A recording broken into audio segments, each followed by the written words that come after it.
Ici est de souligner l'adoption par le Conseil de sécurité des Nations Unies de la résolution 2773 proposée par la France et qui pointe non comme force d'agression en RDC. Dans la même perspective, il y a lieu de saluer les actions diplomatiques de la Belgique, autant que celles du Canada, de l'Allemagne, du Royaume-Uni, des États-Unis et plus généralement de l'Union européenne, qui témoignent de leur volonté à soutenir le peuple congolais dans le rétablissement de la paix et dans la préservation de son intégrité territoriale.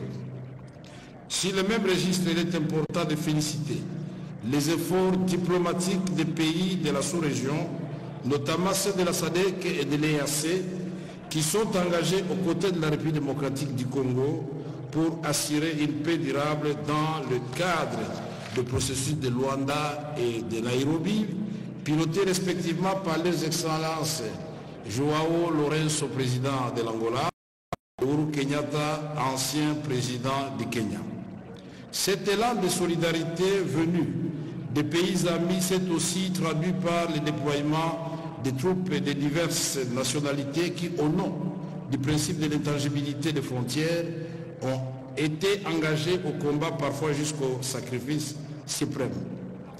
C'est pour moi l'occasion de rendre un hommage appuyé aux 14 soldats sud-africains du contingent de la SAMI-DRC tombés en défendant la ville de Goma. Honorables députés et chers collègues, distingués invités, en droite ligne avec l'action de son Excellence, Monsieur le Président de la République, chef de l'État, et en appui aux efforts du gouvernement de la République, l'Assemblée nationale s'est employée vigoureusement à travers la diplomatie parlementaire. À ce titre, nous avons obtenu de l'Assemblée parlementaire francophone, réunie à Montréal en juillet 2024, la condamnation de l'agression rwandaise contre la République démocratique du Congo. Ce principe a été défendu et réaffirmé à l'occasion de notre participation à la réunion du comité exécutif de l'APF tenue à Canton au Vietnam en janvier 2025. En outre, nous avons obtenu du Parlement panafricain l'adoption d'une déclaration de solidarité pour la cessation de la guerre en République démocratique du Congo. Le périple diplomatique engagé par l'Assemblée nationale nous a conduits à rencontrer nos homologues de la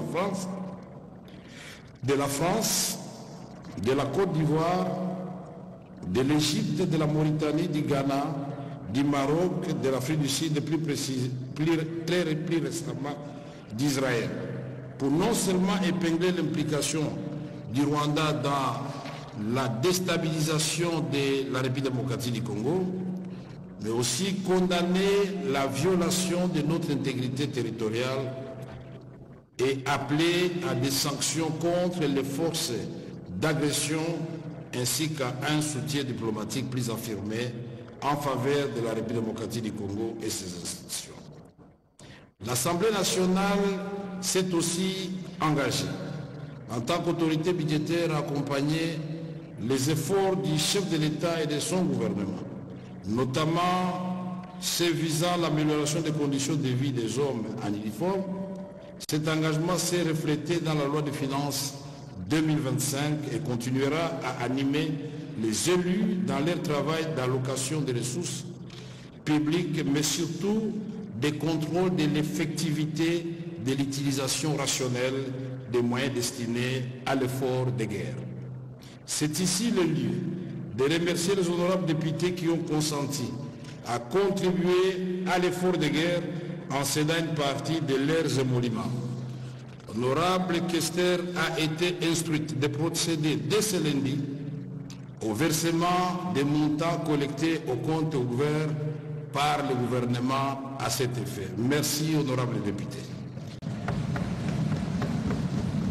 Honorables députés et chers collègues, distingués invités, à la demande expresse de son Excellence, Monsieur le Président de la République, et conformément aux dispositions des articles 116 de la Constitution, 69 du règlement intérieur de l'Assemblée nationale Une session extraordinaire a été convoquée en décembre 2024, comme l'a souligné tout à l'heure mon collègue du Sénat.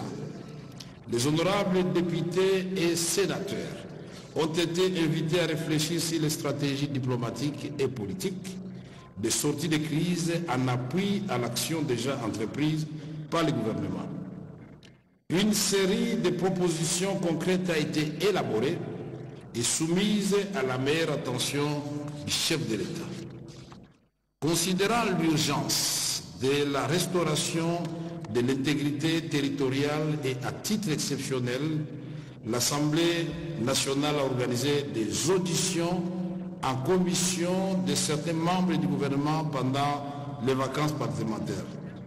Il s'est agi principalement des vice-premiers ministres, ministres de l'Intérieur, de la Défense et de la fonction publique, du ministre d'État du Budget ainsi que du ministre des Finances. Les recommandations issues des dites auditions seront soumises à l'examen de la plénière avant leur transmission au gouvernement. Honorables députés et chers collègues, distingués invités, durant la session ordinaire, conformément à l'article 145 du règlement intérieur, les élus sont appelés à déposer au bureau de l'Assemblée nationale des rapports de vacances parlementaires dans un délai de 15 jours à dater de l'ouverture de la session. Cette session sera consacrée à l'examen des matières adoptées par la conférence des présidents au cours de sa réunion de vendredi 14 février 2025. Par ailleurs, l'Assemblée nationale s'attellera à l'examen pour avis des résolutions du Conseil supérieur de la Cour des comptes, conformément à l'article 41 de la loi organique numéro 18/24 du 13 mars 2018 portant composition et organisation de la Cour des comptes. Aussi, la présente session examinera-t-elle les rapports de la Commission électorale nationale indépendante, Commission des droits de l'homme, CDH en sigle, et le rapport du Conseil supérieur de l'audiovisuel et de la communication, C5. Honorables députés et distingués invités, je ne saurais clore mon propos sans faire écho à l'appel du chef de l'État quant à l'unité et à la cohésion nationale. Face aux innombrables menaces existentielles, la nécessité historique de la survie et de la conservation de notre peuple l'emporte largement sur toute forme de clivage et de division. Nous devons nous transcender et trouver les moyens politiques de bâtir une vision unifiée de l'histoire et de l'avenir de notre pays.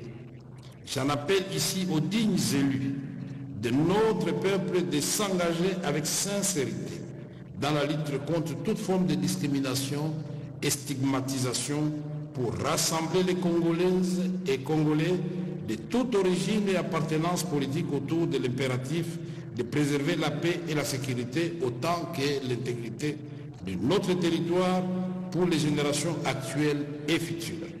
C'est dans ce cadre que l'initiative législative portant sur la lutte contre le tribalisme, le racisme et la xénophobie devra faire l'objet d'une attention soutenue.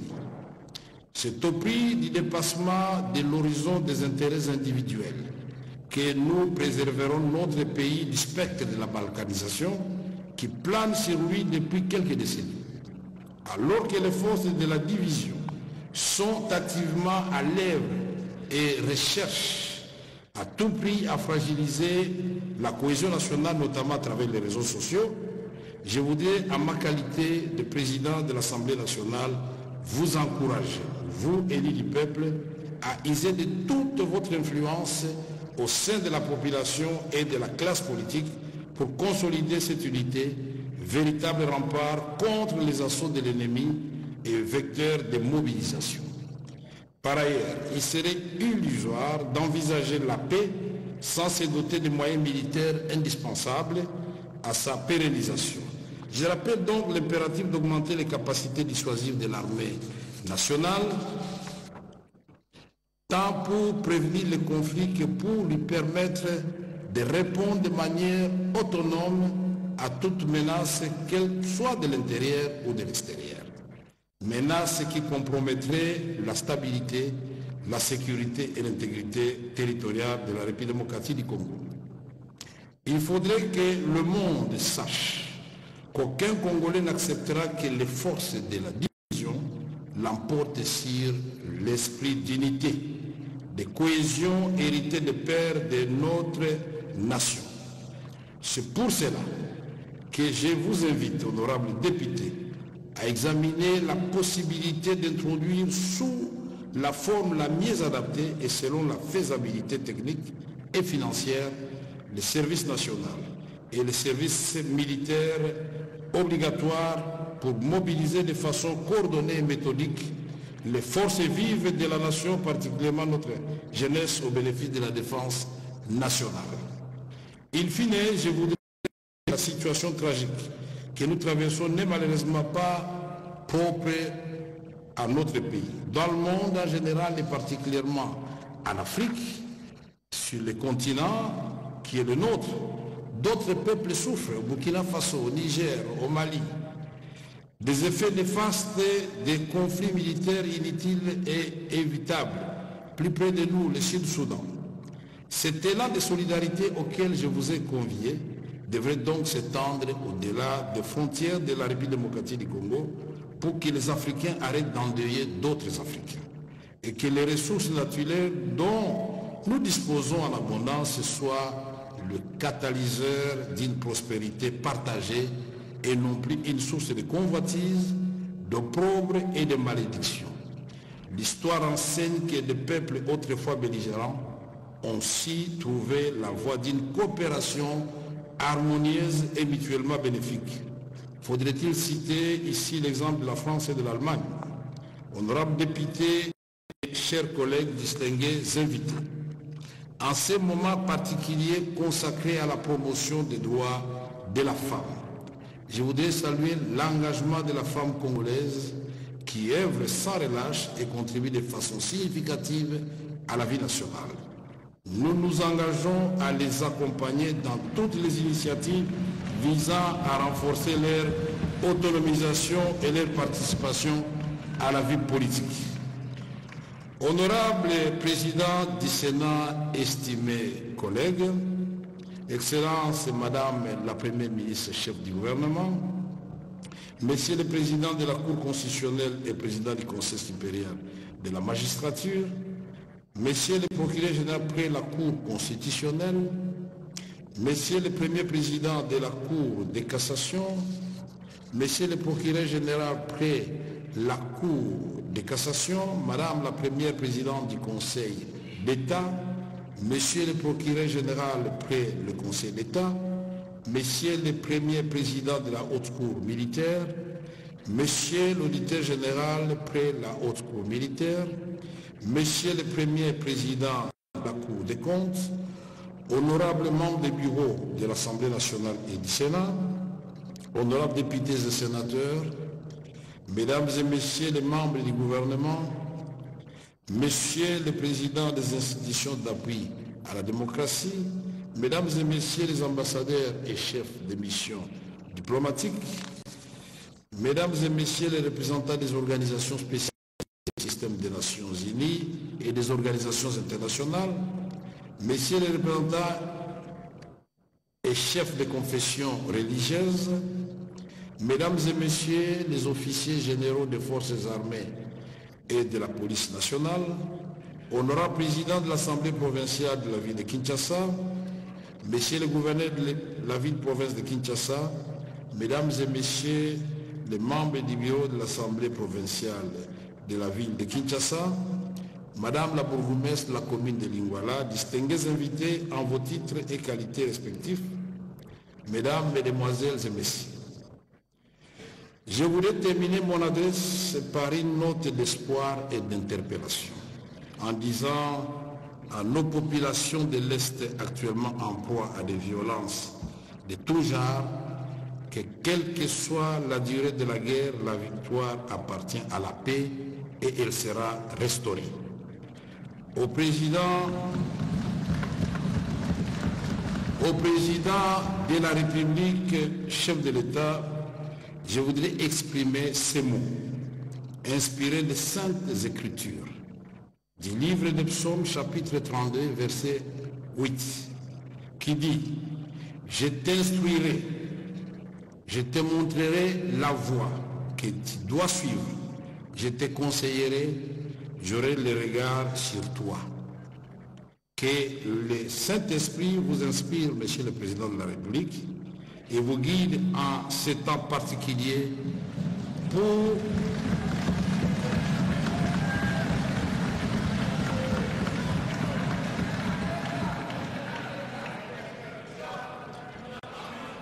au Président de la République, chef de l'État, Félix Antoine Tshisekedi Tshilombo. Je voudrais exprimer ces mots inspirés des Saintes Écritures du livre des Psaumes, chapitre 32, verset 8, qui dit « Je t'instruirai ». C'est Dieu qui dit à Félix « Je t'instruirai, je te montrerai la voie que tu dois suivre, je te conseillerai, j'aurai le regard sur toi. » Que le Saint-Esprit vous inspire, là c'est moi maintenant qui l'ai dit, vous inspire et vous guide en ce temps particulier pour s'accomplir le miracle du bâton de Moïse, afin que les obstacles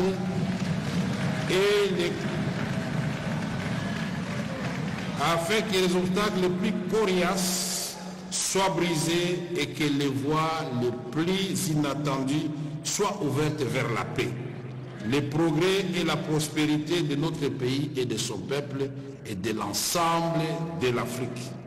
Que Dieu bénisse la République démocratique du Congo et son peuple. Je vous remercie.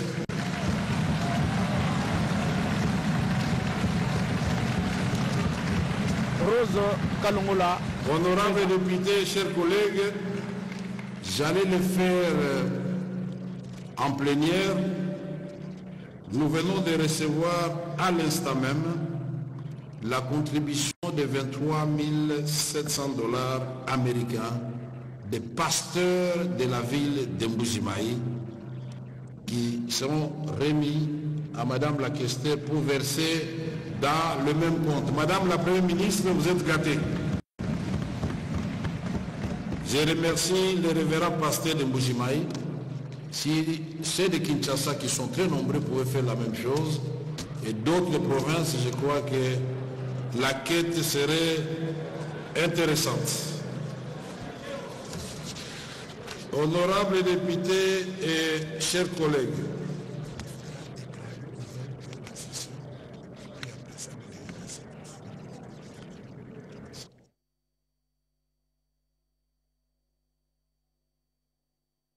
c'est bien.